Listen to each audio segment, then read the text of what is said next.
22 сентября 2023 года в клиническую больницу города Бишкек доставлены жители села Джангыджер, гражданин АА 1954 года рождения и гражданин ГМ 1986 года рождения с огнестрельными ранениями, где первый был без признаков жизни, а второй госпитализирован в отделении реанимации.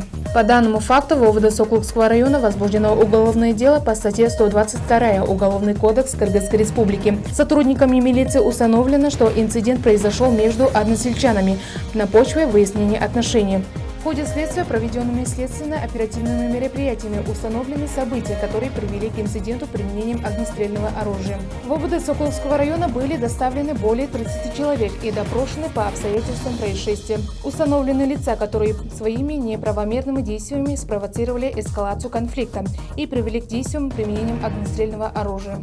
По итогам следственно-оперативных мероприятий задержаны 3 жителей села Джангыджер, граждане ДМ 1954 года рождения, ММ 1988 года рождения и ММ 1997 года рождения.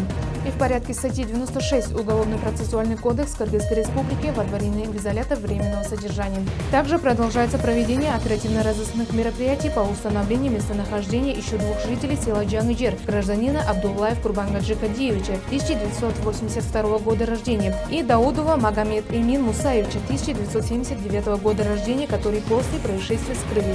Следствие по уголовному делу продолжается.